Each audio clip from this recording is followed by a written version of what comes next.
Good morning. Good morning, everybody. Good morning, everybody. How are you? Welcome to Wake and Bake with Lolo. I am Lolo, and this is your Wake and Bake. Hi, I'm Lolo. We do like a little morning news show here. Sometimes smoke a bunch of weed. You know, I must have a reminder. Yeah. So anyway, so what was I gonna say? I don't even know. Good morning. Hi, Karen. Oh my gosh, it's so nice to see you, Karen. How are you, Karen Kane? Very good to see you. I'm tired this morning. Oh, I'm so eepy. Oh, my eepy baby. But happy Juneteenth. Good morning, Oomph. Happy Juneteenth, everybody. Happy Juneteenth, everybody. Got a little bit of Juneteenth stuff to share on this day of hope, freedom, and also kind of a reflection of how,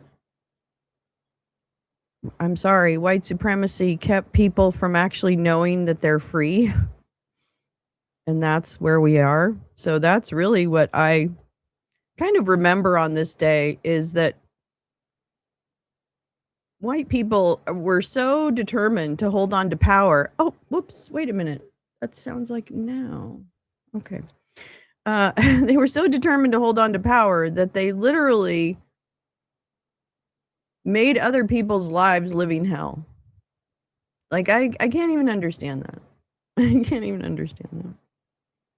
Yeah. Hi, Mr. Spock. How are you? Try sign language. Oh, wait. Am I muted? Am I muted? No, I'm not muted. Okay. Phew. Happy Donut Hole Friday. Is it Donut Hole Friday? Fuck yeah.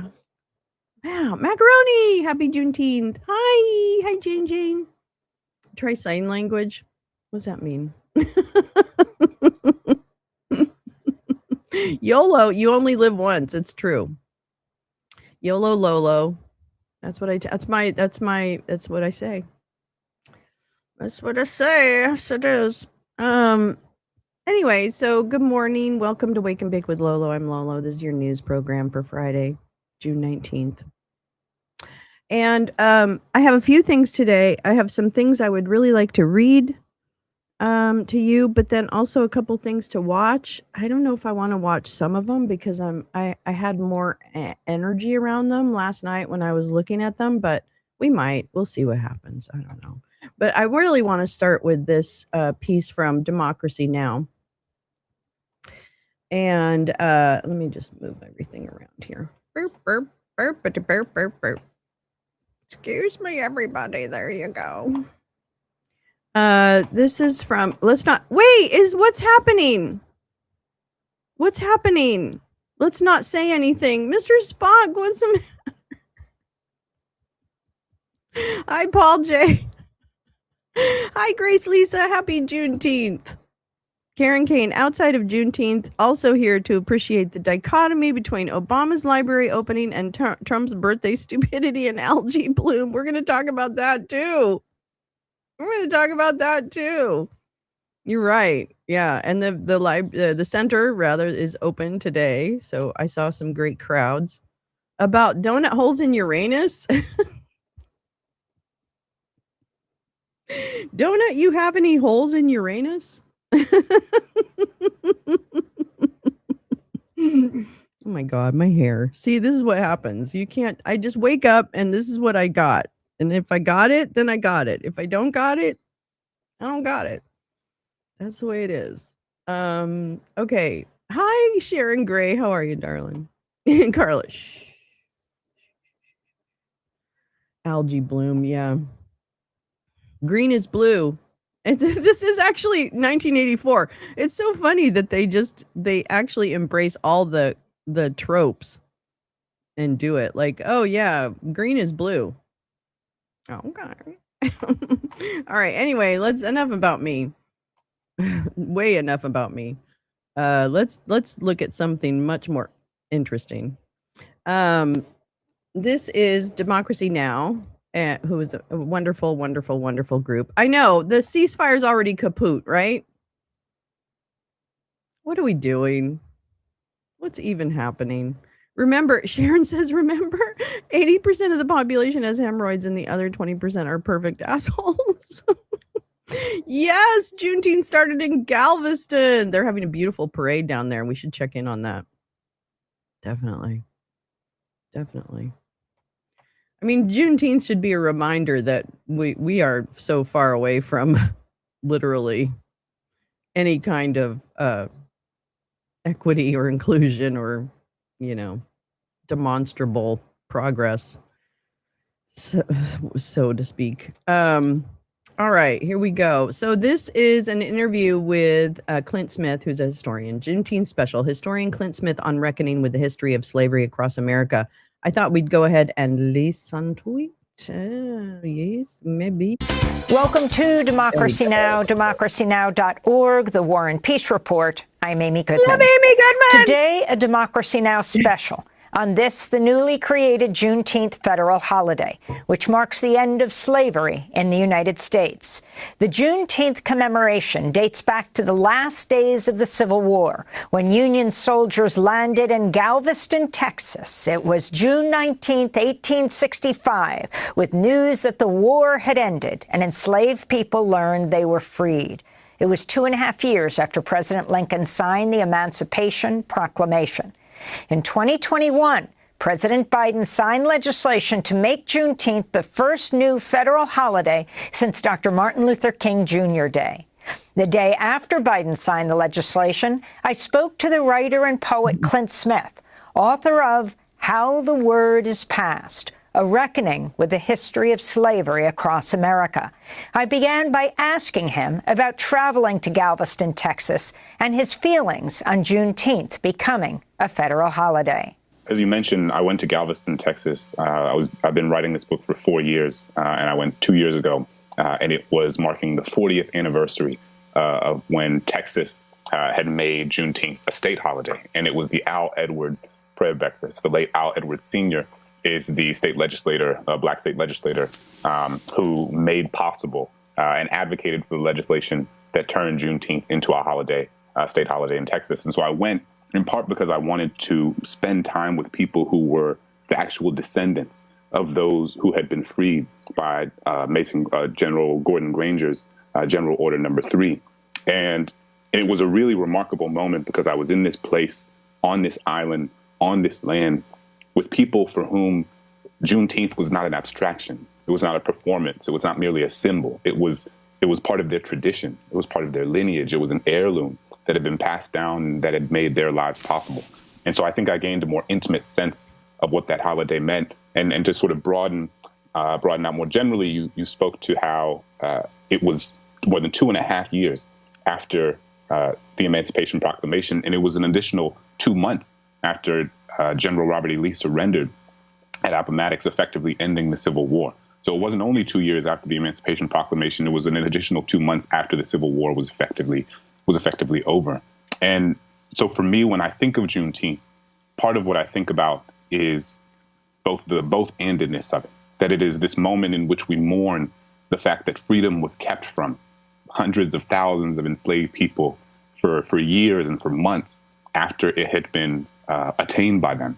And then at the same time, celebrating the end of one of the most egregious things that this country has ever done. And I think what we're experiencing right now is a sort of marathon of cognitive dissonance in the way that is reflective of the Black experience as a whole, because we are in a moment where we have the first new federal holiday in over 40 years, and a moment that is important to celebrate the Juneteenth and to celebrate the end of slavery, and to have it recognized as a national holiday. And at the same time that is happening, we have a state-sanctioned effort across state legislatures across the country that is attempting to prevent teachers from teaching the very thing that helps young people understand the context from which Juneteenth emerges. And so I think that we recognize that as a symbol, Juneteenth is not that it matters, that it is important, but it is clearly not enough. And I think what the fact that Juneteenth has happened is reflective of a shift in our public consciousness, but also of the work that Black Texans and Black people across this country have done for decades to make this moment possible. And can you explain more what happened in Galveston in 1865, and even, as you point out, what the Emancipation Proclamation actually did 2.5 years before? Right. So the Emancipation Proclamation is often a widely misunderstood document. So it did not sort of wholesale free the enslaved people throughout the Union. It did not free enslaved people in the Union. In fact, there were several border states that were part of the Union that continued to keep their enslaved laborers, states like Kentucky, states like Delaware, states like Missouri. And what it did was it was a military edict that was attempting to free enslaved people in Confederate territory. But the only way that that edict would be enforced is if Union soldiers went and took that territory. And so part of what many enslavers realized, right, and realized correctly, was that Texas would be one of the last frontiers that Union soldiers would be able to come in and enforce the Emancipation Proclamation if they ever made it there in the first place, because this was 2 years prior to the end of the Civil War. And so you had enslavers from Virginia and from North Carolina, from all of these states in the Upper South, who brought their enslaved laborers and relocated to Texas in ways that increased the population of enslaved people in Texas by the tens of thousands.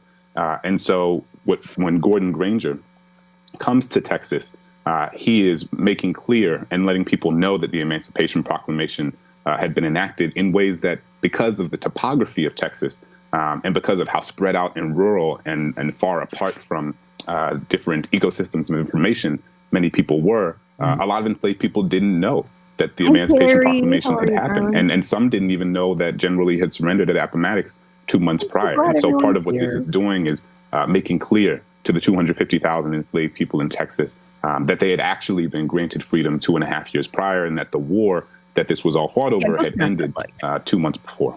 During the ceremony making Juneteenth a federal holiday, President Biden got down on his knee to greet Opal Lee, the 94-year-old activist known as the grandmother of Juneteenth. This is Biden speaking about Lee. As a child growing up in Texas, she and her family would celebrate Juneteenth. And Juneteenth, 1939, when she was 12 years old, a white mob torched her family home. But such hate never stopped her, any more than it stopped the vast majority of you I'm looking at from this podium. Over the course of decades, she's made it her mission to see that this day came. It was almost a singular mission.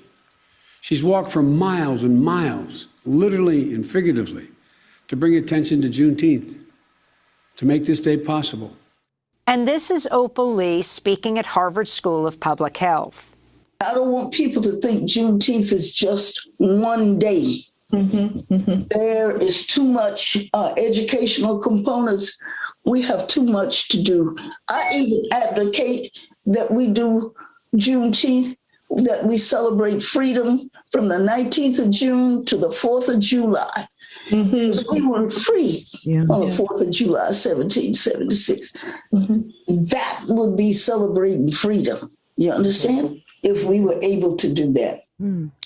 And that is Opal Lee, considered the grandmother of Juneteenth.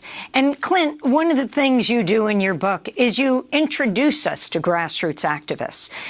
This doesn't come from the top. This comes from years of organizing, as you point out, in Galveston itself, and with people like, not that there's anyone like Opal Lee.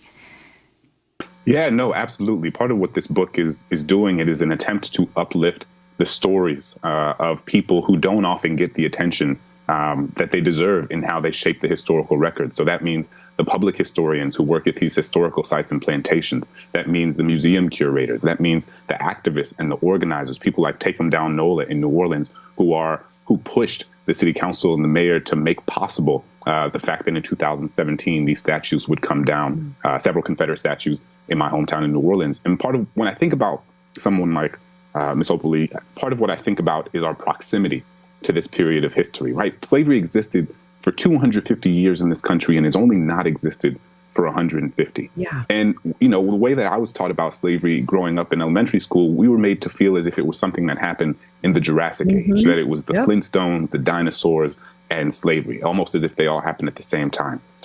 But the woman who opened the National Museum of African American History and Culture alongside the Obama family in 2016 was the daughter of an enslaved person, not the granddaughter or the great-granddaughter or the great-great-granddaughter. The daughter of an enslaved person is who opened this museum, the Smithsonian, in 2016. And so there's clearly, for so many people, there are people who are alive today who were raised by, who knew, who were in community with, who loved, people who were born into intergenerational chattel bondage. And so this history that we tell ourselves was a long time ago wasn't in fact that long ago at all. And part of what so many activists and grassroots public historians and organizers across this country recognize is that if we don't fully understand and account for this history that actually wasn't that long ago, that in the scope of human history was only just yesterday, then we won't fully understand how our contemporary landscape of inequality today. We won't understand how slavery shaped the political, economic, and social infrastructure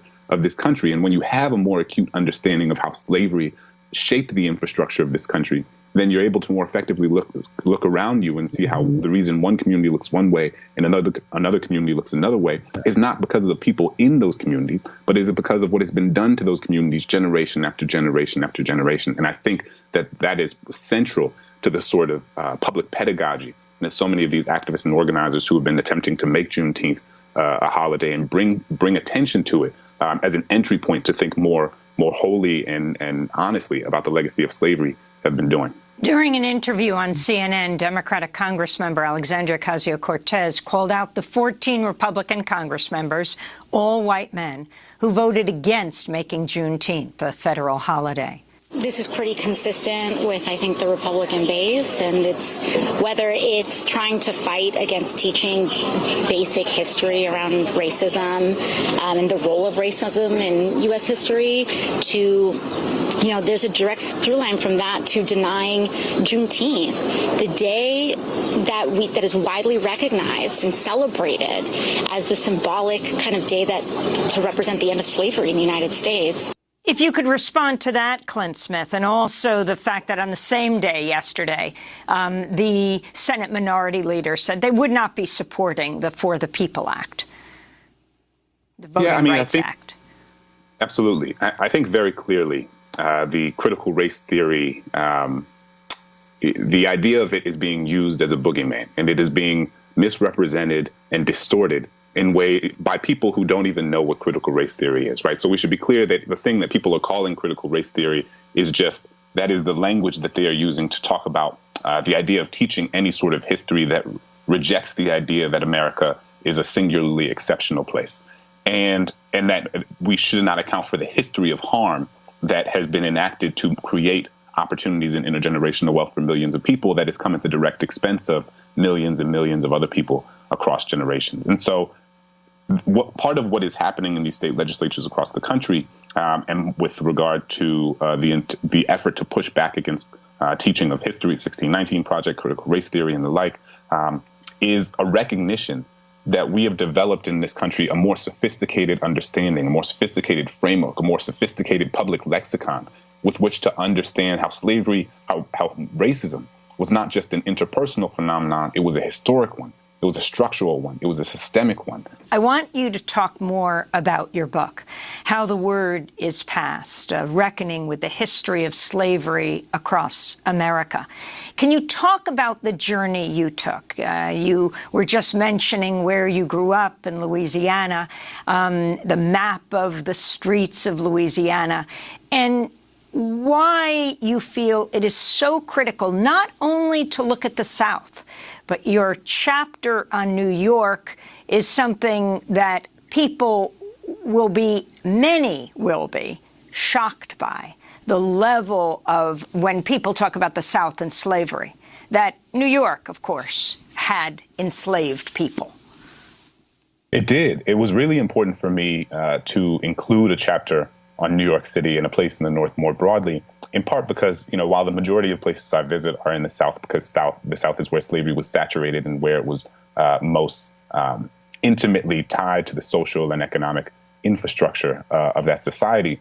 It most certainly also existed in the North. What a lot of people don't know is that New York City, for an extended period of time, was the second largest slave port in the country after Charleston, South Carolina. That in 1860, on the brink of the Civil War, when South Carolina was about to secede from the Union after the election of Abraham Lincoln, that New York City's mayor, Fernando Wood, proposed that New York City should also secede from the Union alongside the southern states because New York's financial, political, and political infrastructure were so deeply entangled and tied to the slaveocracy of the South.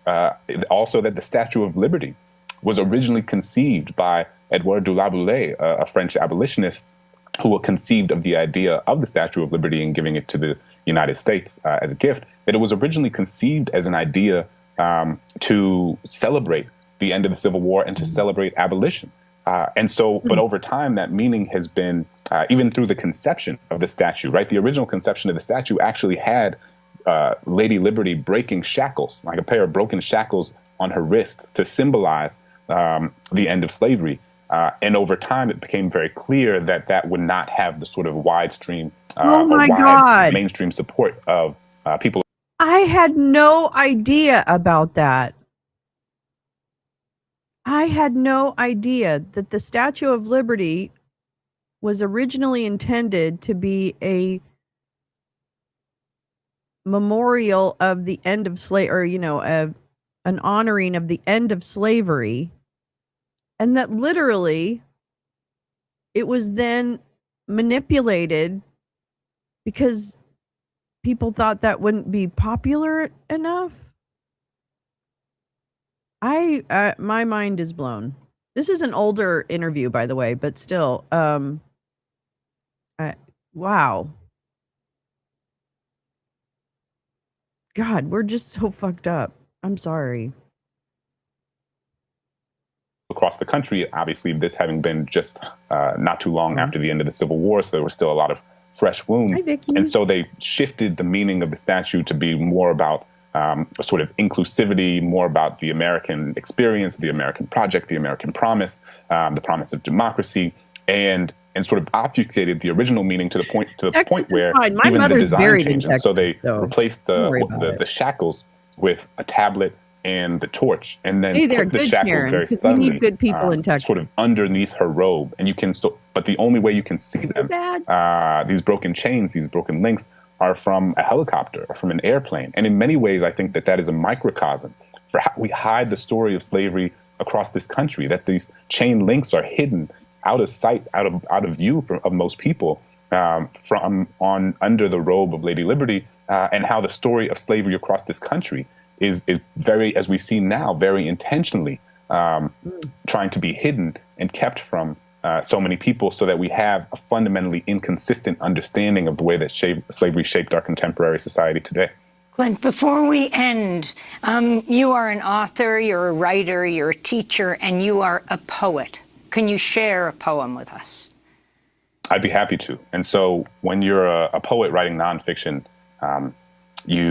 that very much animates the way that I approach the text. And so this is this is an adaptation or an excerpt from the end of one of my chapters that originally began as a poem that I wrote when I was trying to think about some of these issues that I brought up. Growing up, the iconography of the Confederacy was an ever-present fixture of my daily life. Every day on the way to school, I passed a statue of P.G.T. Beauregard riding on horseback, his Confederate uniform slung over his shoulder, and his military cap pulled far down over his eyes. As a child, I did not know who P.G.T. Beauregard was. I did not know he was the man who ordered the first attack that opened the Civil War. I did not know he was one of the architects who designed the Confederate battle flag. I did not know he led an army predicated on maintaining the institution of slavery. What I knew is that he looked like so many of the other statues that ornamented the edges of this city, these copper garlands of a past that saw truth as something that should be buried underground and silenced by the soil. After the war, the sons and daughters of the Confederacy reshaped the contours of treason into something they could name as honorable. We call it the lost cause, and it crept its way into textbooks that attempted to cover up a crime that was still unfolding. They told us that Robert E. Lee was an honorable man, guilty of nothing but fighting for the state and the people that he loved, that the Southern flag was about heritage, and remembering those slain fighting to preserve their way of life. But see, the thing about the lost cause is that it's only lost if you're not actually looking. The thing about heritage is that it's a word that also means I'm ignoring what we did to you.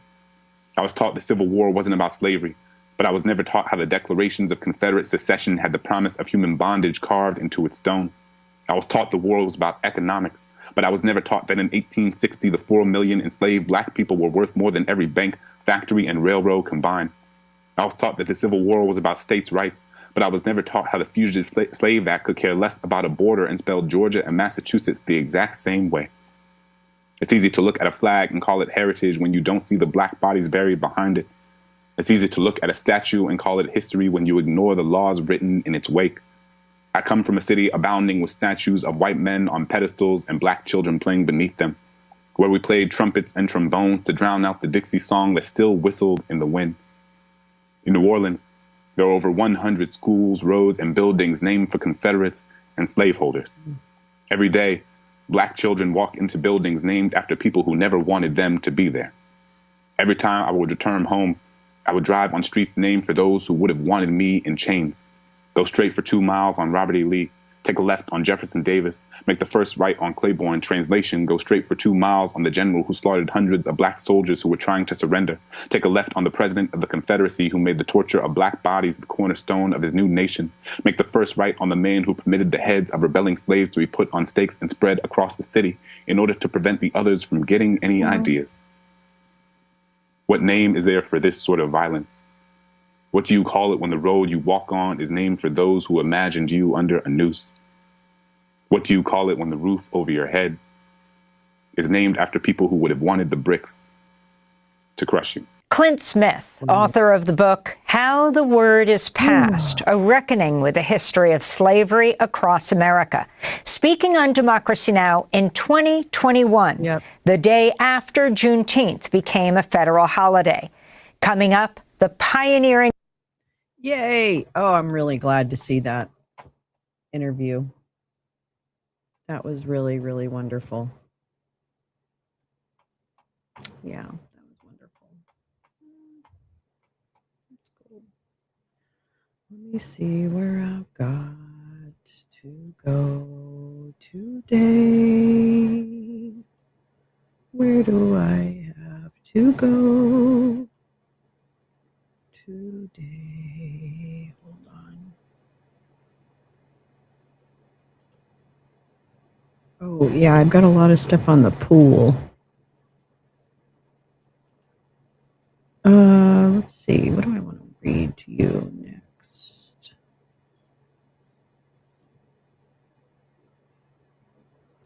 I have some very disjointed stories today. Hi, Al. Happy Juneteenth, my friend. How are you? Happy Juneteenth. All my stories are disjointed. You just missed my big piece from Amy Goodman and Clint Smith, the historian, on Juneteenth. Let's see. Where are we going to go next? Oh, my God. No, I don't want to do that. I don't want to do that. I don't want to do that. I'm never going to forget the line, when you see a Confederate flag, you don't see the black bodies buried behind it. Absolutely. Absolutely. That poem is very compelling. I thought that poem really was quite amazing.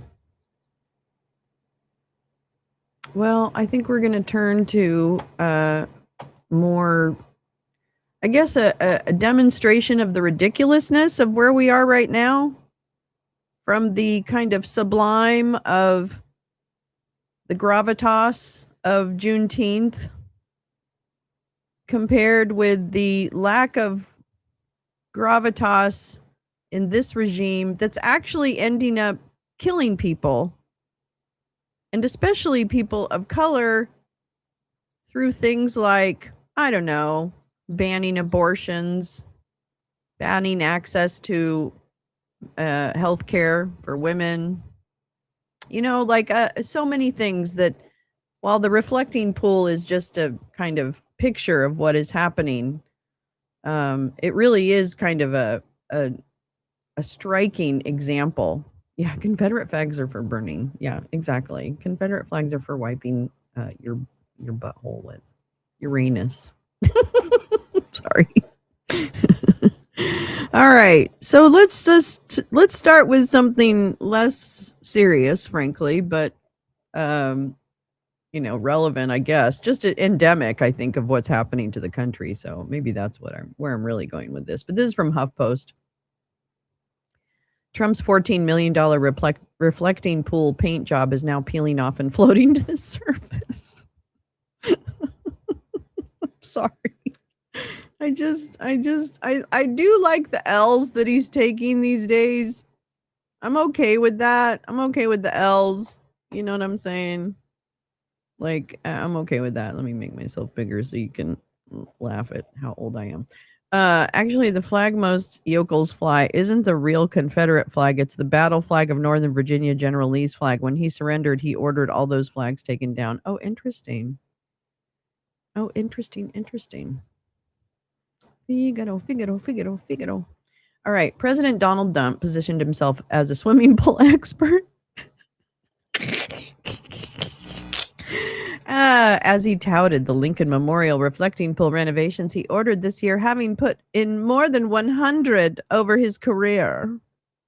Yeah, you can appreciate the blue now that now that the paint is floating up to the top. It's easier to see the flag blue, right? Yeah. But after spending $14 million in taxpayer funds, the reflecting pool now looks arguably worse than it did before, which is kind of like, again, this is very, very not prophetic. What's the thing? It's really a metaphor for the country. Okay, I'm going to tell you right now, it's a metaphor for this country because the economy is going to go to shit because of self-inflicted wounds. People have died in war and being rendition to other countries because of self-inflicted wounds. I mean, literally, this is literally encapsulates this presidency. It really does. Yikes.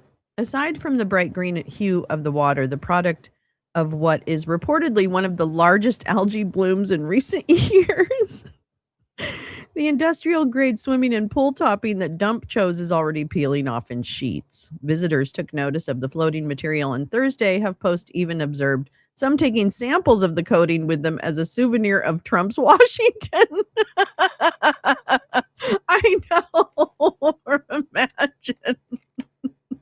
Oh my God, we're going to be like floating in debris. It's floating in debris. Sharon, you're so funny. A man who gave his name as Sean told HuffPost that he had experience working on swimming pool coatings in the past and did not seem surprised to see the peeling. Oh my. There it is. There's the paint peeled up and floating in the reflecting pool. Part of Trump's $14 million project to repaint the reflecting pool blue. And it's all coming up. So what's your opinion on the project? Little ducklings. Oh, there's your mom. Hi, we're not gonna hurt your babies. I know, but look, ducks, look. The paint is peeling off. Oh, that's cute. I mean, not cute, but you know what I'm saying. All right, here we go. Shush. Rhiannon Giddens? Oh, wait a minute. I'm sorry. Can we listen to Rhiannon Giddens for a minute? Because she's one of my favorite. Hold on. I didn't realize she was coming up. Is it coming up right after this? Wait, hold on. Rhiannon Giddens. She won a Pulitzer Prize for her opera Omar, I love about Rhiannon Omar Giddens. ibn Said, She a plays Muslim a scholar in Africa sold into slavery in the 1800s. I've got a babe, but shall I keep him? Oh, she's wonderful. She plays like a Will come the day when I'll be weeping. claw hammer. But how can I love him any less? This little babe upon my breast. If you've ever been part of our movie nights, you've heard Rhiannon Glidden. I've played her a number of times, and she's just amazing. She's so beautiful. Her voice is so gorgeous, and it's really fun, like kind of Delta honky tonk, and I just love it. So highly recommend. I LMAO when it was reported that Caroline Leavitt walked in on Dump with super glue on his head for gluing the gold shit on the fireplace. No, he didn't. No, he didn't. No way. No way. Reflecting drool. Anyway, I love Rhiannon, so highly recommend. We'll link her YouTube channel in the description because definitely worth checking her out. Okay, back to more absurdity though. This is an epoxy, he said of the coating. This is something you would do on a shot concrete sort of pool where you have leaking, and then you spray this out. But in a pool, you're dealing with a whole lot less square feet, so you can do special treatments on it so it isn't going to come back up. Exactly. The fresh layer of American flag blue coating was part of a flurry of renovation efforts Trump had spearheaded around the Capitol ahead of the nation's 250th anniversary, which turned out to also be its demise. Theremins! Oh my God. We love Theremins here. It was a controversial... it was controversial from the start when Dump opted to give the hefty contract to a hand-picked vendor instead of following the standard protocol of soliciting bids to avoid favoritism. Yeah, I remember when he said it and I was like posting about it. Like, he just said he didn't do any bids for this contract. Once the coating dried, super glue detail per NYT. Oh, you know what did you hear him in his little speech when he was talking about certain reporters are not my friends anymore? Like he was talking about Maggie Haberman, I think, and what's his name? Swan from Axios. I mean, I'm going to tell you right now, I think he really got mad at that whole thing. So anyway, yeah, Sharon, we watched a whole documentary about the theremin. Believe me, you've got theremin experts. Hello in this chat. Yeah, we know what we're talking about. But basically he said, fuck you, Maggie Haberman. You're not my friend anymore. Well, now he's been to Versailles. I know. And yeah, now he's going to need some Mona Lisas. It probably cost $1 million and the rest went in his pocket. Yeah. Smart. That's definitely what he did. Once the coating dried and water was pumped back in, it only took a couple of days for the algae to begin showing up in force. Algae has been an issue for the pool in years past, but the purpose of Dump's renovation was to clean it up. Why don't we just fill it up with like, Jell-O and just like have a Jell-O pool? I don't know. My uncle's studying under Theremin at MIT in swimming poolology. Really? Okay. Once algae has been an issue. Okay, but Trump's where Trump wanted to create a crystal clear oasis, instead he got a swamp. Yeah, the Brian Wilson moment was the craziest moment. We should watch that again. Workers have been spotted this week dumping gallons of hydrogen peroxide into the pool. So if you would like to actually get your sores taken care of, or maybe dye your hair a little bit, maybe you could hydrogen peroxide, or I guess that's a perm. I'm not really sure what a hydrogen peroxide does. Is that for a perm? Maybe that's for a perm. The Dump administration pinned blame on leftover algae in the pipes. Biden, I think just like, how when they make the fake food and they have like rubber water, just put rubber water in it. But what do we got? I mean, then people can jump on it too. It'd be fun. Okay, never mind. Maybe it's a bad idea.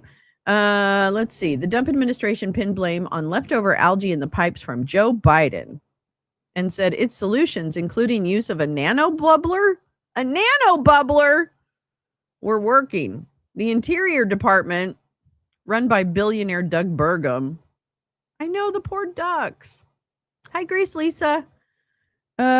Is there discussion about some natural filtration that occurred through the granite? No, I hadn't heard that. Tapioca pudding pool. Yeah, let's make it chocolate pudding. Fuck, man. What's the difference? The Interior Department went so far as to claim on Wednesday that the problem was solved. Good job, Doug. Posting a misleading photograph of the bright blue sky reflected in the water, making it also appear blue. HuffPost confirmed Thursday, though, that the water's still green. Parts of the bottom also appeared to be layered with muck. No complaints have been reported from the local ducks who have been conducting business as usual. I guess they like the algae, right? Do they eat the algae? Do they eat the algae? Is that good for them? I mean, are they eating paint chips? Wait a minute. Do we have an environmental crisis on our hands now? God damn it. God damn it. Let me just see.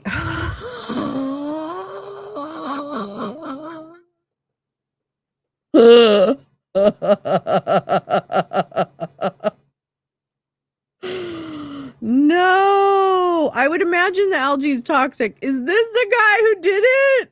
Stop it. No, it's not. No, it's not. This is not the guy. I think I know who this guy's assistant is. I think I saw this guy's assistant in the background. Wait, let me just see if I could find him. Yeah. Oh, yeah, here he is. There's this guy's assistant.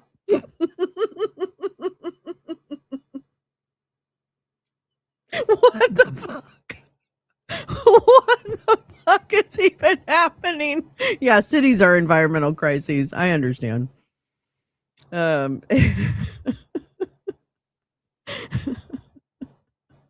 can't believe that.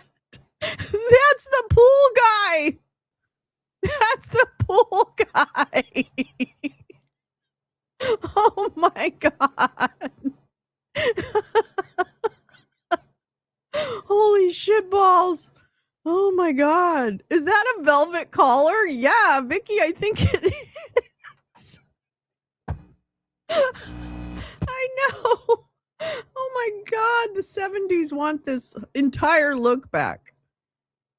The entire thing. Wait, I gotta get Fredo off the screen. Oops, hold on. Oh my fuck. These guys are killing me.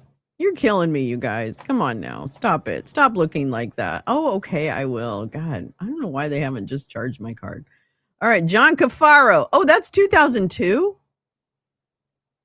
Oh my God. Okay, wait. This story might get even more interesting. Okay. Federal contracting. Okay, listen to this. Federal contracting records show that the firm's ultimate owner is the J.J. Cafaro Investment Trust, led by John J. Cafaro, a donor to Mr. Dump and a neighbor to Mar-a-Lago, the president's private club in Florida and site of much crime. The water treatment company also listed Mr. Cafaro's Palm Beach mansion as its address in Florida corporate records and listed his investment trust phone number and email in Ohio lobbying records. So this guy's a donor and a neighbor and maybe a client. I don't know. I can't believe this. That's insanity. Oh my God. No pinky ring? We don't know. He's got his hands in his pocket. Grace Lisa. Good question. Yeah, 1975. There you go. That's right. You know him, the pool king of West Palm. Yeah, Tom, I do. Yeah. My prom date wore that in 1976. Yeah, he defo gave the cash right back to Dump. Yep. Oh my God, the criminal elements. Yeah, let's talk about central casting.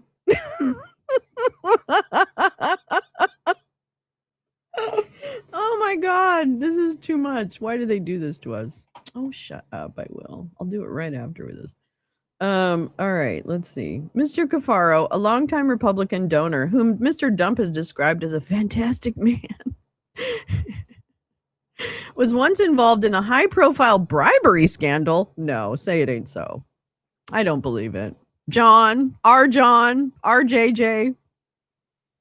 Oh no, he's got a daughter named Capri. That's a beautiful thing. He also donated to Democrats in the past. They all do, by the way. All the criminals do. So that's no longer a shocker to me. Okay, they play both sides of the fence. They're not stupid. That's the way they're criminals. And his daughter, Capri Cafaro. Capri Cafaro. That's my name's Capri, because that's where I was conceived. More like craft services. Oh, and she served in the Ohio State Senate as a Democrat from 2007 to 2016. I'd love to see her voting record. On Thursday, when a photographer for the New York Times visited the pool, about half its water remained green as workers sought to vacuum out algae. Workers have also added hydrogen peroxide to the water in recent days. That can't be good for the animals who end up drinking that water. Oh, this is a mess. This is such a mess. I hope Doug Burgum gets fired over this. I really do. I would love to see him fired. He gives Dump a lot of money, so that's probably why he won't be fired, but he should really be fired for a lot of things, not the least of which is this. They've added hydrogen peroxide to the water in recent days in an attempt to kill the algae, the Interior Department said in an email to the Times. The department, which oversees the National Park Service, said that the firm had already brought temporary water purification sites to the pool and that it was expected to install a permanent system this week. Why in the world would they not have done that before they put or painted anything? Why wouldn't you? Oh, forget it. I can't believe this. This is like, you know what? It's almost like, yes, this is an entire criminal enterprise and they're just trying to get their money before their time runs out. I understand that. I also think, though, at the same time, this is a bunch of idiots who cannot find their ass with both hands. And they don't actually know. See, they watched enough TV that they think they know how things are executed. You know, they think they know how projects roll out. But they don't actually know. When push comes to shove, they don't actually know what the process is. And as a result, we get this kind of shit. And we're supposed to just eat it because somehow we don't want to tell the emperor that not only does he not have new clothes, but he is going to be impeached, removed, indicted, convicted, and imprisoned. His company is called Greenwater Services. Oh my God. You know, like what? Come on. Katie Martin, a spokeswoman for the department, really regrets her life choices and declined to say why the Park Service had refilled the pool before the permanent system was in place, which is what I just asked. And I'm really not an expert on this. Although I do have my pool and spa certificate from the state of Florida. Thank you very much. Yeah. I passed that exam. Anyway, Katie Martin, was in place, raising the risk that it would quickly be clouded with algae. The connection of Greenwater Services. Oh my God.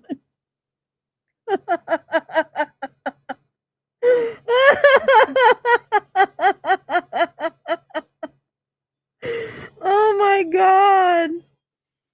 The connection of Greenwater Services, also known as Greenwater Solutions. Yeah, I'll bet. It sure is, Vicky. Oh my God. I'm dying. Oh my Lord. Mr. Cafaro is being reported first by the New York Times. Blah, blah, blah, blah.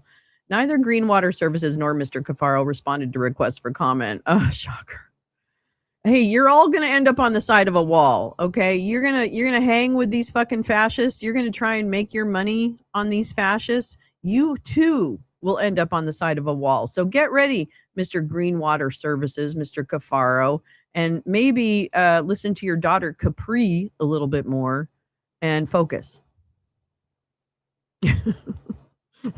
Ms. Martin, a spokeswoman for the Interior Department, said that the department had not been aware. Oh my fucking God.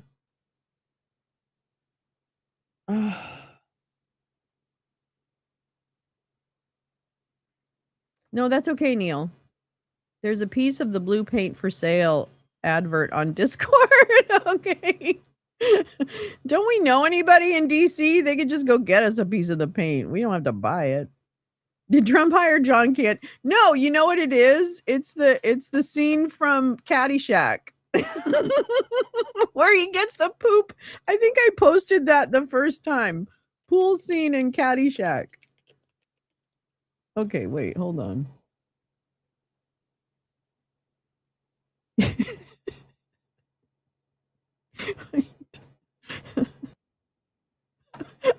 I'm sure we're going to get in trouble for this, but I don't even care.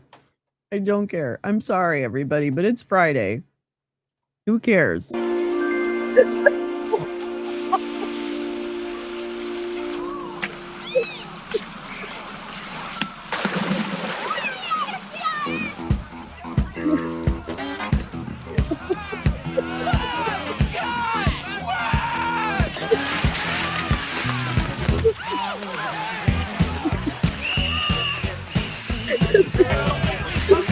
Trump cool. Oh, really? Goes to where the flap was cut off? She's incredible. I don't watch England shit.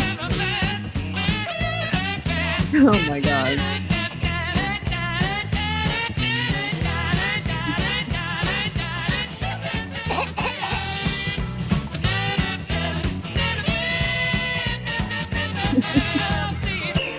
Hey, you guys call it! Hey, cut that out! This is the part. This is the part. Wait, where's the part where he cleans it out?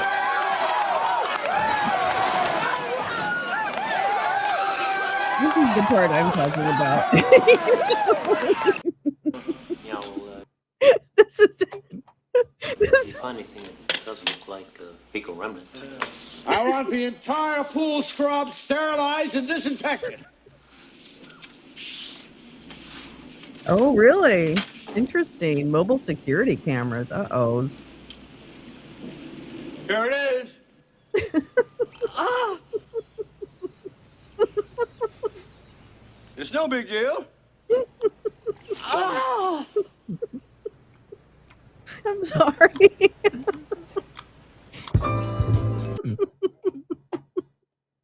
I'm so sorry. I'm so sorry. I can't help it. I am 12 years old. Anyway, that's what this movie has been running through that scene has been running through my mind the entire time this entire pool kerfuffle has been going on. I can't think of anything else other than that movie. So I apologize. I hope you guys thought that was funny. Maybe you didn't. I don't know. Okay. This company was selected because they had the expertise. Wait a minute. This company was selected because they had the expertise, workforce, and the materials needed to complete the job in time. Yeah, that's right. Well, of course they didn't because now we don't have any time to actually fix it. But I don't know. Maybe things will happen. I don't know. We'll just have to see. We'll just have to wait and see. Yeah. Oops. Oops. Oh, Ms. Martin said, and a White House spokeswoman both said the White House was not involved in the selection of this company. Well, you mean the actual White House didn't hire the person? Or do you mean nobody in the White House had anything to do with this? Even though your guy literally stood up there and said, I got my guy who's going to work on the pool like 17,000 times on fucking live television. Are you think we're that stupid? You fucking cunts that work in the White House. The Times previously reported that David Schutzenhofer, the general manager of Dumps Golf Club in Bedminster, advised the Park Service on the project and was in contact with... Oh, so we're going to blame the guy who runs his fucking golf club in Bedminster. Okay.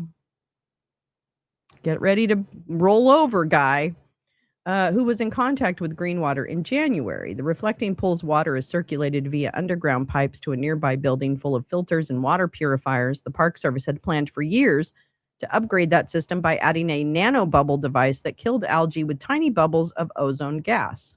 In a public filing, the Park Service said that multiple firms had expressed interest in providing such a system, but in April, it gave the work directly to Greenwater Services, a company that federal records show had received only one other federal contract. The Park Service justified its decision to bypass competition by citing an exemption meant for urgent situations. It said there was no time to consider other offers because the system had to be installed in time for events celebrating the country's 250th birthday. Damn it. That document did not give a specific date by which the system had to be installed. Another no-bid contract for $14.7 million had been awarded to a Virginia firm, Atlantic Industrial Coatings, for the same reason of urgent need. That business was paid to spread blue waterproofing material on the pool's concrete floor, which is now floating on the top of the water. That work, too, shows signs of potential trouble. On Thursday, a section of the pool's new layer of blue waterproofing appeared to have detached from the bottom of the pool's bottom and floated to the pool's surface. Ms. Martin, the Interior Department spokeswoman, said, "I'm not going to comment on that. I think I've had just about enough of you." That's what she said. Atlantic Industrial Coatings did not respond to a request for comment. Greenwater was founded in 2019 in Ohio. State records in Ohio and Florida show that it has shared 2 addresses, a phone number, and an email with Mr. Cafaro and his trust, but there's no connection. Trust me. Mr. Cafaro's family business was in developing shopping centers, but he branched into other industries, including aerospace. Oh, yes. Well, there's the natural jump. Strip malls to rocket ships. Yep. That makes a ton of sense. Oh, here we go. He pled guilty in 2001 to conspiracy to bribe Rep. James Traficant, Democrat of Ohio, and later testified against Mr. Traficant. Well, what's interesting is if he pled guilty, which means he's acknowledging his guilt, why would he be able, as someone who has already demonstrated inauthenticity, one might say, in a very significant manner, why wouldn't we say, no, we don't want people like that working on government contracts? I don't know. It seems like a reasonable criteria. Mr. Cafaro's ties to Dump go back at least 10 years. In 2016, Mr. Trump boycotted a Republican debate and held a competing event, a televised fundraiser for veterans causes, which we never really saw where that money went. One of the major donors was Mr. Cafaro, who gave $50,000. J.J. Cafaro from Florida, from Cleveland. He's a man who made a lot of money in Cleveland. He does a good job and a fantastic man. JJ, thank you. I'll pay you later. Mr. Cafaro told the Palm Beach Daily News at the time that Ivanka, the future president's daughter, had called him to ask for the gift. Oh, bitch. Since then, the campaign finance records indicate Mr. Cafaro was given more than $300,000 to political committees connected to Dump when the president's Mar-a-Lago club hosted the lavish International Red Cross Ball in 2017. Mr. Cafaro's wife, Janet, was the event's chairwoman. Congratulations. So yeah, it's an interesting companies involved in this mishmash of terribleness. I don't know. Greenwater, I know, right? Baptisms, there you go. You must be a fan of Jim Carrey's Rhinoceros scene. I never was a huge Jim Carrey fan. Isn't that terrible? Yeah, be careful, people. There's a lot of, they're really just trying to get people for the most innocent stuff, and it's ridiculous. So just watch your back. Assume you're being filmed. That's what I always say. I always assume I'm being filmed. The picture looks the same to me. Wait, what? I want to get a stock tank pool. Ooh, Josh, you mean I'm not a good fish keeper. But I know that's a big thing. All right. I also want to switch gears a little bit. We're still in the New York Times world. But I wanted to go across the pond for people like our lovely Carrie and others who live across the pond. So I was not really paying attention to what was happening just recently in the UK elections. But I wanted to read this, caught my eye, so I thought I would read it. Who is Andy Burnham, the man who could be Britain's next prime minister? Charismatic, northern, and exuding a relaxed optimism, Mr. Burnham is a contrast to Keir Starmer. His allies hope he could mend Labour's relationship with voters. There he is. Andy Burnham. Andy Burnham has twice run unsuccessfully for the leadership of Britain's governing Labour Party. Now his decisive victory in a special parliamentary election puts him within reach of not just that goal, but of entering Downing Street as prime minister. A fluent communicator known for his bonhomie, I don't know how to say that, and charisma, Mr. Burnham has for 9 years been mayor of Greater Manchester, where he cultivated an image of optimism, activism, and the type of authentic plain-speaking characteristics of Northern England. With a seat in Parliament representing Makerfield in northwest England, Mr. Burnham will need the support of 80 fellow Labour lawmakers to mount a leadership challenge to the country's unpopular Prime Minister, Keir Starmer. Supporters see Mr. Burnham, who in Manchester won the nickname of King of the North for his defense of the area during the COVID-19 pandemic, as Labour's potential savior against the populist right-wing Reform UK party led by Nigel Farage.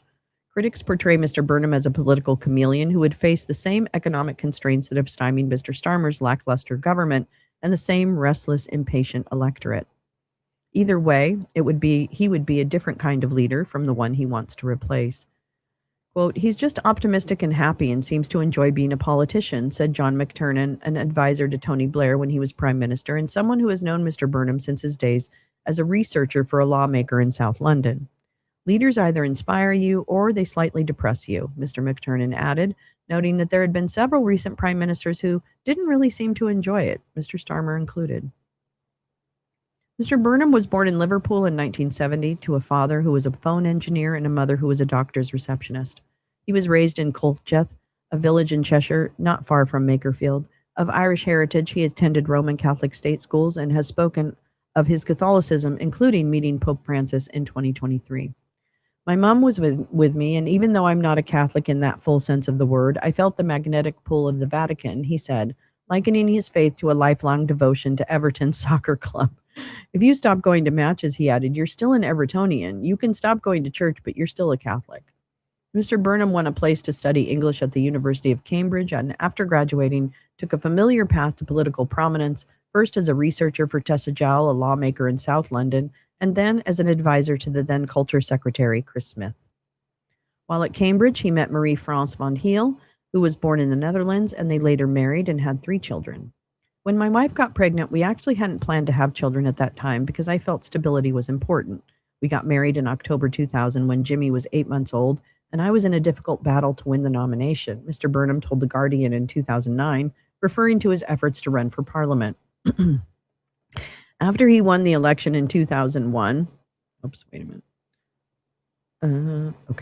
after he won the election in 2001, representing Lee, a northern district close to where he was raised, he became a junior minister in the new Labour government of Tony Blair. He was promoted to cabinet under Gordon Brown and served as chief secretary to the Treasury, as secretary for culture, media, and sport, and then as health secretary. In 2009, Mr. Burnham was heckled at a memorial service on the 20th anniversary of the Hillsborough disaster, which resulted in the deaths of 97 Liverpool Football Club soccer fans in a stadium crash. It made a deep impression, convincing him that the families deserved justice after the police investigators and the news media tried to depict the victims as hooligans and blamed them for the disaster. Pressure from Mr. Burnham helped secure a second inquiry. After Labour lost the general election in 2010, Mr. Burnham ran for party leader, coming in 4th. In 2015, he tried again and was the early frontrunner, only to lose to the left-winger Jeremy Corbyn, on whose team he later served. In 2017, Mr. Burnham left Parliament after deciding his future lay outside Westminster, and he was elected as mayor of Greater Manchester. Robert Ford, a professor of politics at the University of Manchester, said Mr. Burnham had presided over a thriving local economy there and had showed his political skills by increasing control and regulation of the city's buses, winning a fight with transportation companies in the process. He turned what could have been a rather bland technocratic bit of policy.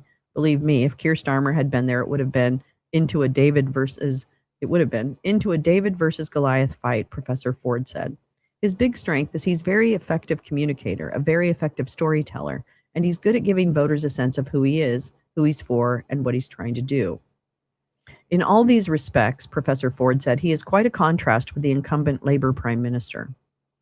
There he is. It's a face-off. No. Mr. Burnham also led from the front during the pandemic, complaining that government lockdowns were penalizing regions like his, making a speech in central Manchester that became famous. Oh, so he doesn't like public health.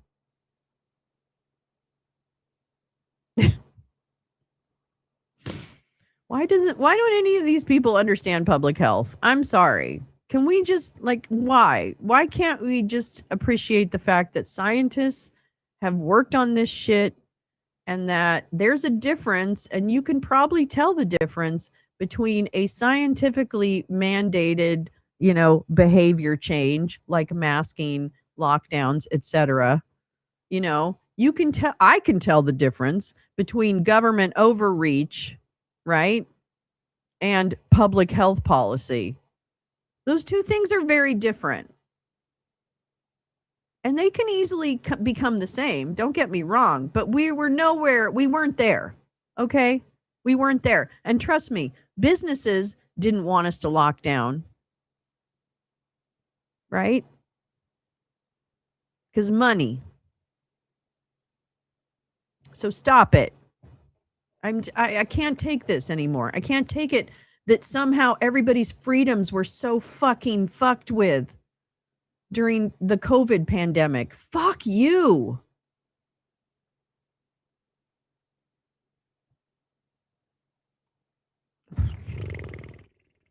I'll feel sorry for people who truly were completely devastated. Like for realsies. But none of this fucking privileged bullshit, mostly people who could work from home.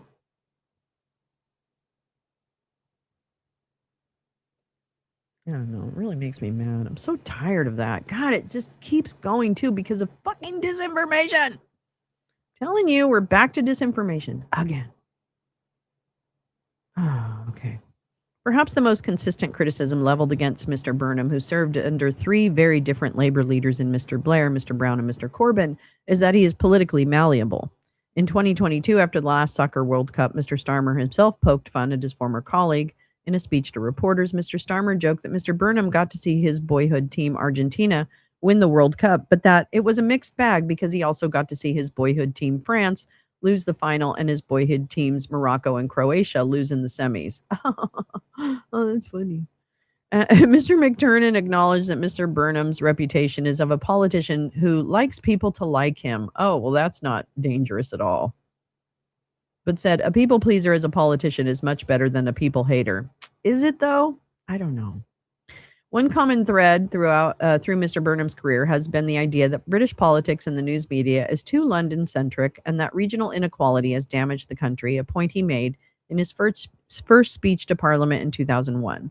During one recent interview, Mr. Burnham said Britain had been on the wrong path for 40 years. Well, there you go. Mr. Burnham raised concern among some last year when he said that the Labour Party ought to get beyond being in hock to the bond markets, a phrase he has subsequently said was misinterpreted. More recently, he appeared hazy over an aspect of economic policy in one BBC interview, but in Manchester, he pursued business-friendly policies to attract investment. That doesn't sound very Labour, but maybe not. Maybe not. Yeah. But now has been getting a rather sharp lesson in the need to weigh his words more carefully. Yeah, I know, LOL. How the skills he showed in Manchester would prepare him for the top job in British politics is hard to predict. It's very different when you're sailing into the storm of 10 Downing Street, where there will be 150 issues on your desk every day. Professor Ford said you don't really get that much control over which ones to pick fights over, and you have no time to think. So there you go. Rawr, rawr, rawr. Checking in on the Brits. Checking in on the Brits. We're checking in on the Brits. Yeah. Oh, we're really jumping around today, but I promise this seems like good information. All right, here we go. Another one from the New York Times. Oof. Scores fall ill at Air Force Base after Hegseth makes flu vaccine optional. There you go. No problem. The defense secretary described the vaccine requirement, which he lifted in April, as an absurd, overreaching mandate. Well, yeah, okay. Hold my fluids. A major flu outbreak has sickened nearly 160 troops at Lackland Air Force Base in Texas less than 2 months after Defense Secretary Pig's Breath announced that U.S. troops would no longer be required to be vaccinated for the flu, defense officials said. See, disinformation, public health, here we are again. Lol. The outbreak at the base in San Antonio raced through an Air Force basic military training wing where new recruits sleep on bunk beds in open bays and share meals at large communal tables. A trainee in his 6th week of basic training died after falling ill on Friday and being taken to Brooke Army Medical Center, the Air Force said in a news release. It was not immediately clear whether the death of trainee Keon McDaniel was related to the flu outbreak. A comprehensive medical review into his death is underway to determine the cause, according to the Air Force. In the week since pig's breath vaccine policy took effect on April 21, only about 40% of Air Force trainees have opted to take the vaccine, which had long been mandatory, an Air Force official said. In the aftermath of the outbreak, the Air Force issued an exception to the voluntary vaccine policy, requiring that all recruits at Lackland get flu shots, part of a broader effort to stem the virus's spread. Mr. Pigsbreath cast his decision to make the flu vaccine optional as a matter of religious freedom and medical autonomy. Well, we don't have medical autonomy in this country. Otherwise, you'd be able to access abortion and other reproductive health care anywhere you go, Pigsbreath. Holy shit. Rules for me, but not for thee? What? This guy's got to go. This guy's got to go. He's got to go. Under the disastrous Biden administration, do you remember him? He couldn't even find the podium. This Pentagon waged an unrelenting war on our warriors on many fronts, including when it came to denying them simple medical autonomy. Not like for girls or for, not for girls. They don't, no, they shouldn't. No, girls have to do what boys say. Yeah, that's what happens. And in the relationship, girls have to, if they get pregnant with a baby and the guy says, I want you to have that baby, then they have to have that baby. And or if they live in a state where they don't have access to healthcare, then they have to have that baby. And sometimes it makes people die. But this is not like the flu vaccine. Yeah, so anyways, I just think that people have religious convictions. So if they decide that their religious convictions make them not want to take a shot, that should be okay. But if they want to use their religious if they want to do something to their body that we don't want them to do, then it's our religious convictions that makes a difference. Okay? Have you got it? Okay. All right, thanks. Bye. He described the long-standing flu vaccine requirement as an absurd overreaching mandate that served to weaken our warfighting capabilities. Well, guess what, bitch? We got a bunch of sick soldiers now. How we doing? Did I leave it on? I don't think I left it on, did I? Uh-oh. I gotta stop smoking weed. I'm just kidding. At the time, many lawmakers, including some prominent Republicans, expressed puzzlement and dismay at Mr. Pigsbreath's decision. The reason it was mandatory was to enhance readiness. Senator Roger Wicker of Mississippi, the chairman of the Armed Services Committee, said shortly after the new policy was announced. You know, you do give up certain rights when you take the oath, said Mr. Wicker, who is an Air Force veteran. It's just part of it. And I'm Roger Wicker, and I approve this message. But I don't want to say it too loud because someone will get very mad at me. And I don't want anyone to be mad at me. Sean Parnell, the Pentagon's chief spokesman, who I'm still convinced was at J6. I don't know. I feel like I remember seeing him there or hearing his name. I don't know. Anyway, on Thursday, defended Pigsbreath handling of the vaccine policy, saying the changes were based upon thorough risk assessments. Well, clearly not. Jesus, come on, Sean. I was born at night, but I wasn't born last night. Jesus. These guys think we're so dumb. Air Force officials described the recent flu outbreak as localized. Well, yeah, it starts localized, bitches. Oh my fucking God. and said that medical personnel were monitoring and offering antiviral medication to trainees who were in contact with those who were ill.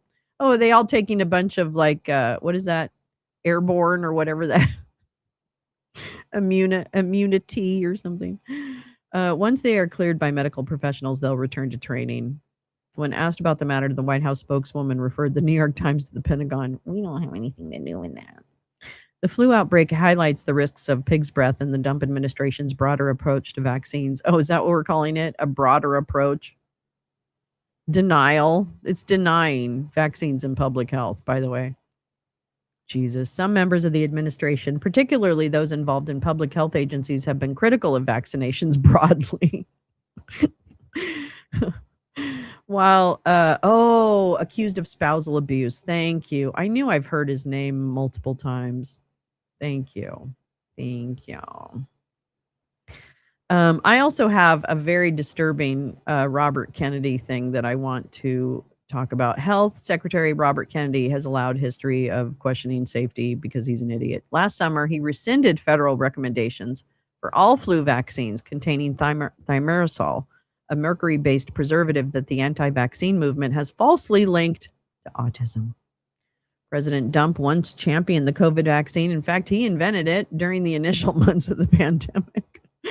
Even though he didn't want to, he did while he was still president in 2020. But he grew resistant to the mandates related to the vaccine, particularly as a base of supporters questioned its safety. No, they didn't. They just didn't want to do something people told them to do. Can we stop this? They didn't know what to question, okay? These motherfucking chuds, they have no idea what to question. They questioned it because people told them to question it. Literally. Steve Bannon and all those people convinced the maggots that people were trying to poison them and put chips in their blood. Come on. I was there. You were there. It wasn't as his base of supporters questions its safety. It's as his base of supporters were inundated with disinformation to make the scientific community lose all credibility, which, hello, if you haven't noticed, that still is a thing. Here we are. Oh my God. This country is so dumb. I'm sorry. Despite his administration's actions on both the COVID and flu vaccines, Mr. Trump received the 2 shots in October 2025 at Walter Reed Military Medical Center. Hi, Heather. I know. Thank you. This part. Exactly. Choke on it. Yep. Exactly. Roughly, since taking office, Pig's Breath has fought to ensure that troops who were forced to leave the military for refusing to take the vaccine and are able to return to service at their former rank with back pay and benefits. Woo! You get a prize. Roughly 8,700 active duty and reserve troops who you get a prize for basically risking the lives of all the people around you. Think about it. These guys are getting rewarded just like the J6ers for basically being whiny ass babies who would have made people around them sick. Sorry. The chances of it happening were higher than they weren't. Jesus, people are so dumb. In March, Hegseth extended the deadline to apply for reinstatement to April 1, 2027 because it ain't going so well. U.S. military personnel are still required to get vaccinations for diseases including measles, mumps, and polio. Others, such as anthrax, may be required depending on risk and military occupation. In April, Pig's Breath encouraged troops to get the flu vaccine, even as he was announcing the policy change to make it optional. Oh? We will not force you because of your body, your faith, and your convictions. I'm not negotiable. Maggie's really getting around. Anyway, so he's trying to kill everybody. That's pretty much what the bottom line is of that. Oh, I wanted to read this one. Wait, I think I need to take a minute. I want to read this. I saw this yesterday. Really hit me. I don't know. This story really stayed with me when I saw it. The major oak, ancient tree of Robin Hood legend, has died. Yeah, death by the flu. That would be very painful. The major oak in the Sherwood Forest was between 800 and 1200 years old. It succumbed to a combination of over-tourism, climate change, and misguided efforts to save it. I love oak trees. Oak trees are cool. Lucky you got the anthrax. Wonder what the complications are. I know. Yeah, that's not fun. Those aren't fun. The major oak, a tree that grew to tower over Sherwood Forest as the Black Death swept England and the Wars of the Roses sundered it, shading huntsmen who spoke of Robin Hood and outlasting the reigns of 6 Henrys, 6 Georges, and 2 Elizabeths, among others, has died. The death of the tree, which was between 800 and 1200 years old, was announced Thursday by the Royal Society for the Protection of Birds, a British conservation charity. There was no single cause, but rather a web of factors, including tourism, climate change, and damage from past efforts to save the tree. The mighty oak, named after a soldier who retired to the area in the late 18th century, grew to gigantic proportions with a twisted trunk whose circumference measured 36 feet. Holy shit. Its legend nearly matched that. The tree's wide, hollow trunk was said to be a place for Robin Hood to hide himself or his loot.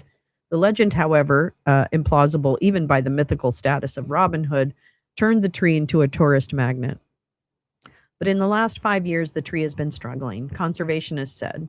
In 2025, dendrometer devices that attached to the tree like a heart monitor showed only murmurs of activity, the society said in a report. This spring, when no buds or leaves appeared, the tree's custodians declared it dead. Oh. We were waiting for any signs of life in the crown, said Chloe Ryder, who manages Sherwood Forest Estate for the Conservation Society.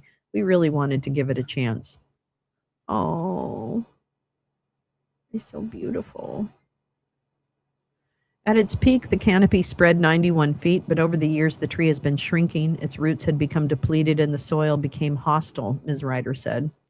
The footfall from millions of visitors had compacted the sandy soil to a depth of nearly 4 feet deep, making it rock solid and starving the roots of water and nutrients, said Reg Harris, an arborist who specializes in ancient trees.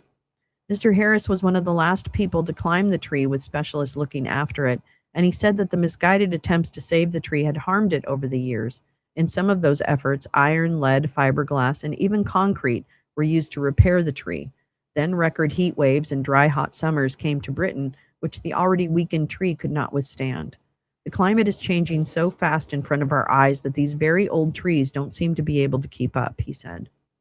The earliest recorded document of the tree was created by Major Hayman Rook, the soldier who retired to the area and whose name became the trees. His sketches of the oak and the introduction of the rail system in the Victorian era led to early tourism as visitors flocked to the forest. Their interest was in part driven by the legend of the honorable thief Robin Hood, but the sheer magnitude of the tree turned it into a phenomenon in its own right. Actors. Mr. Harris, the arborist and consummate dendrophile, has amassed a collection of antique picture postcards that show the major oak had changed, along with various interventions to save it. About 120 years ago, after the tree was likely damaged by a storm, people fitted lead sheets to the tree in an effort to prevent water from seeping into the wounds, according to the Conservation Society and Mr. Harris. A photograph of 19th century visitors to the tree shows gleaming metal that was later replaced with fiberglass sheeting still visible today. An image from around 1904 depicts the blacksmiths who made iron rods and braces to hold up the canopy. By the time modern conservationists discovered the damage this caused, the rods could not be removed. In the 1970s, a fence was erected around the tree to protect the soil. At the same time, large wooden props that resembled telegraph poles were erected to support the tree, with more added in the 1980s. In the early 2000s, these were replaced by metal poles with cement bases, damaging the tree they were meant to save. More recently, attempts to rehabilitate the soil with wood chip mulch created a breeding ground for Amarilla, a tree-killing honey fungus. All this, Mr. Harris said, led to a web of causation in the tree's death. Many people are still expected to visit the tree, even as the sun slowly bleaches its bark. Rob Brackley, a historical education tutor and medieval performer with a company called the Sherwood Outlaws, he dresses up as Robin Hood, said he would still lead tours to the bandit's spiritual home. It's sad to think that I'll never see its canopy covered in leaves again. It will still cast a shadow over the woodland floor. But even in death, the major oak is at the center of an ecosystem that supports the Sherwood Forest, Mr. Harris said. Its survivors include its acorns, which have been planted all over Britain. Yeah, this is why I try not to help. Yeah. 420. It's 420. It's 420 somewhere. Well, I'm going to end on that, the tree. I don't know, it seems like a fitting place to end. Don't be sad. Don't be sad. Other trees will grow. Other oaks will stand. More oaks will stand. Doesn't the British Navy still have old growth forests set aside for... Really? Is that true? Is this true? I don't even know. Wow. That's pretty cool. I mean, kind of, I guess. I don't know. I'm kind of hoping if they have to remove the tree, you know, I don't know why they would have to, but let's say they have to remove that dead tree. It'd sure be nice if they moved it into its own room. You know what I mean? Like, I could see that in the big center of a big atrium. You know what I'm saying? Like, I think that would be cool. I would rather have people be fed, but it would be nice for the tree to be, you know, whatever, too. Yeah, I guess. I don't know. Let me just make sure I don't have anything. Yeah, I'm not gonna. Oh no, I want to end with this. No. No. But in the colonies. Okay, wait. Listen. I want to do this. This is a game. We're gonna end on a game because I think this is this makes a lot of sense. Okay, who said it? And you can put your answers in the chat. This is a warm up for tonight's trivia. Okay, warm up for trivia, kids. Who said it? This is from November. Oops. What? Just stop. Who said it? Border Czar Tom Homan or Bill the Butcher Cutting? They're both nativists with bloody visions of American patriotism. Can you tell them apart? You remember Bill the Butcher Cutting from from Gangs of New York? Oh my God. Okay. Here we go. Who said it? Who said it? That's your thing. That's your thing. Oops. Oh my God. Oh my God. Stop it. Okay. All right. Let's see. I don't care what the judges think. Who said it? Tom Homan or Bill the Butcher? Marble Mouth Homan. All right. We're going to see. We're going to see what happens. We're going to stop it. Hey, stop. Why is this doing this? Oh, okay. That's what preserves the order of things. Fear. I don't know why it's doing this. Okay. Who said that? That's what preserves the order of things. Fear.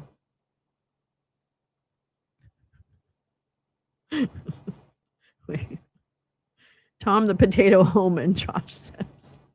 Okay. A real native is someone who is willing to die fighting for his country. Tom Homan or Bill the Butcher? A real native is someone who's willing to die fighting for his country. Oops. Oh my God, I'm so big. Mumbles. That's got to be Homan, right? Okay. You're not going to stop us. Tom Homan or Bill the Butcher? Mumbles. Okay. We have the right to our sovereignty, just like the Vatican.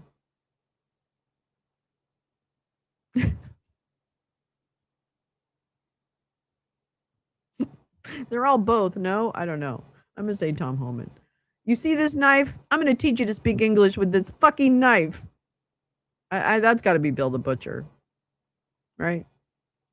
Maybe. If you're in this country illegally, you should be looking over your shoulder. That's got to be Tom Homan. You know what? I'm sick of assholes. You want some? Come get some. I'm tired of them. Oh, I don't know who said that. I got to say it's Tom Homan. I got to say that. You are feeding a monster that kills... Oh, that's got to be Tom Homan. You are feeding a monster that kills thousands of people every year. Whatever. I don't see no Americans. I see trespassers. Tom Homan or Bill the Butcher? It's Tom Homan. I'm pretty sure. If I only had the guns, I'd shoot each and every one of them before they set foot on American soil. Both. I'm a badass. I say bad things. So look, let me just start out by saying this. Sometimes I use a bad word. Sometimes I'm harsh. But if I offend anybody here tonight, I don't give a shit. That's got to be Tom. Okay, wait. Finish quiz. Now I want to see. Oh, here we go. Okay. Oh, all right. Here we go. We scored 67%. Okay, I don't care what the judges think. Tom Homan. That's what preserves the order of things. Fear. Oh, we got that wrong. A real native is someone who's willing to die fighting for his country. We got that wrong, too. You're not going to stop us, Tom Homan. We got that right. We have the right to our sovereignty. Tom Homan. We were right. We were right about this. I knew that because, yeah. If you're a country illegally, yep, we got that right. You know what? I'm sick of the assholes. We got that right. You're feeding a monster that kills without... Yeah, we got that right. Oh, I don't see no Americans. I see trespassers. Oh, that was actually Bill the Butcher.